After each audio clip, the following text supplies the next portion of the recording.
Hola, hola, bienvenida a Ivonne Medina Podcast, un espacio en donde te ayudo a ti a caminar un día a la vez de la mano de nuestro hermoso Jesucristo. Y en el día de hoy quiero compartir contigo 3 versículos bíblicos que nos muestran cómo si nosotros no aprendemos a ejercer dominio propio sobre esa emoción del temor, no veremos en muchas ocasiones cumplidas esas promesas que ya Dios ha dado para nuestra vida, que ya Dios nos ha dado a ti y a mí. Así que comencemos. Y el primer texto bíblico que quiero compartir contigo es el texto del libro de Primera de Reyes, capítulo 19.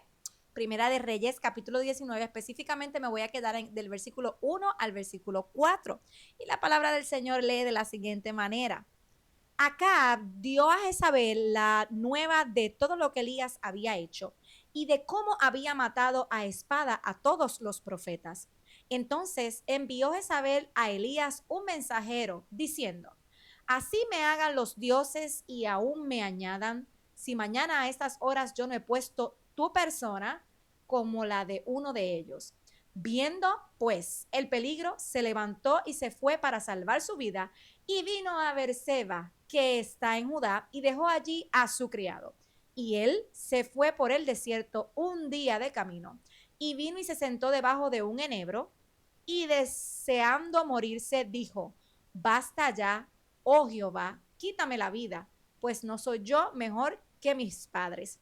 Así que aquí puedes ver cómo el profeta Elías, después de una sentencia de muerte dictada a través de la boca de Jezabel, se atemorizó de forma tal que caminó rumbo, como dice aquí, hacia el desierto y se sentó, se acomodó debajo de un árbol, de un enebro, ¿verdad?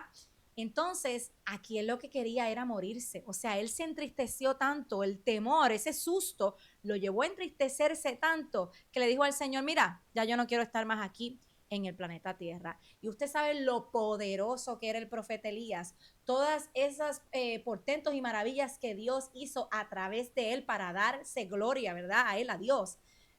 Y siendo él el profeta que era, el temor lo acogió de forma tal que estuvo un tiempo, como dicen por ahí, inhabilitado, que estuvo un tiempo fuera de servicio, pero como Dios fue tan bueno, le proveyó ese espacio para descanso y le alimentó. Si sigues mirando, ¿verdad? Después el texto más adelante te das cuenta, ¿verdad? Todo esto que te estoy contando. Así que este es un ejemplo en donde vemos cómo el temor hizo que un hombre de Dios extremadamente ungido le ocurriera esto de querer desertar y morir. Otro texto que quiero compartir contigo es del libro de Éxodo, capítulo 2, Éxodo 2, versículo del 11 al 15. Y la palabra del Señor dice así, en aquellos días sucedió que crecido ya Moisés salió a sus hermanos y los vio en sus duras tareas y observó a un egipcio que golpeaba a uno de los hebreos, sus hermanos. Entonces miró a todas partes y viendo que no parecía nadie, mató al egipcio y lo escondió en la arena. Al día siguiente salió y vio a 2 hebreos que reñían. Entonces dijo al que maltrataba al otro, ¿por qué golpeas a tu prójimo? Y él respondió, ¿quién te ha puesto a ti por príncipe y juez sobre nosotros? ¿Piensas matarme como mataste al egipcio? Entonces Moisés tuvo miedo y dijo, ciertamente esto ha sido descubierto. Oyendo Faraón acerca de este hecho, procuró matar a Moisés, pero Moisés huyó de delante de Faraón y habitó en la tierra de Madián. Así que después de este hecho de que Moisés mata a este egipcio, que ya queda al descubierto, el temor acogió a Moisés y salió porque no quería que lo metieran en prisión, ¿verdad? Así que vemos una vez más como otro personaje que luego es el libertador del pueblo de Israel, de la servidumbre de Egipto, de la esclavitud de Faraón con Egipto, también tuvo miedo, fue atemorizado en este proceso y salió a la huida. Y el último texto que quiero compartir contigo es del libro de Números, capítulo 13. En este libro de Números, capítulo 13, vemos cómo, este te lo voy a resumir, vemos cómo en el proceso de liderazgo de Josué, el Señor ya había prometido a Israel que les iba a llevar a una tierra donde fluía la leche y la miel, los iba a llevar a Canaán para que ellos tomaran posesión de la tierra. Entonces, en este proceso, Josué envía a un grupo de espías para que pudieran explorar la tierra y hacer una buena planificación. Cuando estos espías vienen, ¿qué sucede? Hay unos espías que comenzaron a dar un mal reporte, comenzaron a decirle a Josué, y el pueblo estaba escuchando, que esos hombres eran muy grandes, que eso iba a ser muy difícil entrar, ¿verdad?, a esa tierra que Dios ya había prometido. Entonces, a pesar de que hubo dos hombres que dieron un buen reporte, ahí estaba, uno de ellos era Caleb, el pueblo entró en pánico, se atemorizaron. Voy a buscarte aquí esa parte del texto. Y volvieron de reconocer la tierra al fin de 40 días. Y anduvieron y vinieron a Moisés y a Aarón y toda la congregación de los hijos de Israel en el desierto de Parán, en Cádiz. Y dieron la información a ellos y a toda la congregación y les mostraron el fruto de la tierra. Y les contaron diciendo, nosotros llegamos a la tierra a la cual nos enviaste, la que ciertamente fluye leche y miel. Y este es el fruto de ella. Mas el pueblo que habita aquella tierra, escuche esto, es fuerte y las ciudades muy grandes y fortificadas. Y también vimos allí a los hijos de Anac. Amalek habita el Negev y el Eteo, el Jebuseo y el Amorreo habitan en el monte. Y el Cananeo habita junto al mar y a la ribera del Jordán. Entonces Caleb hizo callar al pueblo delante de Moisés y dijo, subamos luego y tomemos posesión de ella, porque más podemos nosotros que ellos. Mas los varones que subieron con él dijeron, escuche esto, no podremos subir contra aquel pueblo, porque es más fuerte que vosotros. Y hablaron mal entre los hijos de Israel de la tierra que habían reconocido, diciendo, la tierra por donde pasamos para reconocerla es tierra que traga a sus moradores. Todo esto de simplemente mirar. Y todo el pueblo que vimos en medio de ella son hombres de grande estatura. También vimos allí gigantes, hijos de Anac, raza de los gigantes, y éramos nosotros, a nuestro parecer, como langostas, y así les parecíamos a ellos. O sea, ellos no confirmaron eso con los gigantes. Ellos no entraron para saber si los gigantes realmente pensaban que ellos eran como langostas.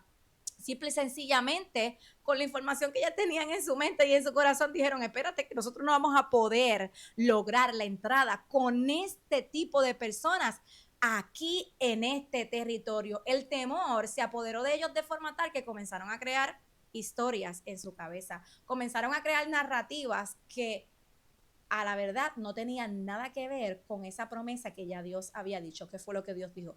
Que ellos iban a llegar y que iban a poseer una tierra donde fluía la leche y la miel, independientemente de quiénes estuvieran ahí adentro, independientemente de cómo se viera la gente que estuviera ahí adentro. Eso era lo que ya Dios había hablado. Cuando Dios nos da una promesa, eso es un sí y un amén. Pero muchas veces no vemos el cumplimiento de esa promesa, y esa es la invitación que te quiero llevar a hacer hoy, es a reflexionar. ¿Cuántas veces, al igual que estos hombres de fe, hombres ungidos, hombres que vieron milagros, prodigios, portentos y maravillas, cómo el temor les detuvo de poder hacer cosas que ya Dios había planificado para ellos? Cómo el temor llevó a uno a pensar que se quería morir, cómo el temor llevó a otro a huir de la situación que debió haber enfrentado, y cómo el otro llevó el temor a un pueblo completo a pensar que no iban a poder entrar al lugar que ya Dios les había dado. Entonces, tú que me estás mirando, tú que me estás escuchando, si permites que el temor se apodere de ti de forma tal que no puedas ver más allá de eso que tienes en tu mente, como yo digo, de eso que tenemos enfrente de la punta de la nariz, porque a mí también me ha pasado. Yo te voy a testificar. El temor ha sido una de las emociones para mí más difícil de vencer, porque muchas veces yo he tenido miedo de equivocarme. Soy un poco perfeccionista, y el hecho de cometer un error para mí era algo como, en mi mente era algo como impensable, era algo como, no creo que esto va a pasar, o qué va a decir la gente de mí si ven que yo me equivoco, o bueno, algo tan sencillo como, y si le doy esta tecla en la computadora y daño el proyecto que estoy haciendo.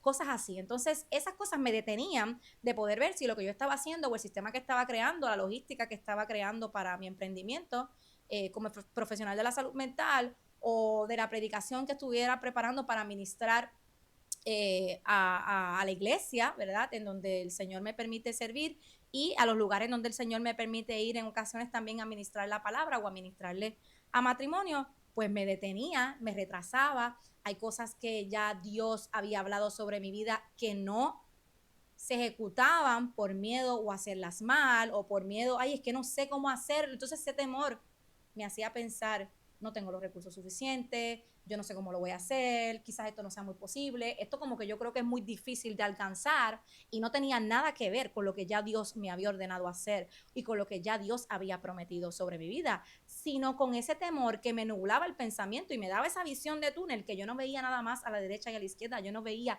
posibilidades, sino simplemente ese miedo que me paralizaba y no me permitía ver cuán grande es ese Dios que me dio la promesa. Así que hoy quiero invitarte a que puedas mirar y creer que tienes un Dios que es más grande que tu temor, que el Señor no nos ha dado espíritu de temor, sino de poder, amor y de dominio propio. Si esta palabra ha bendecido tu vida, compártela con alguien más para que en este día sea inspirado y que pueda vivir un día a la vez de la mano de Jesucristo. Así que nos vemos en un próximo podcast. Chao, chao.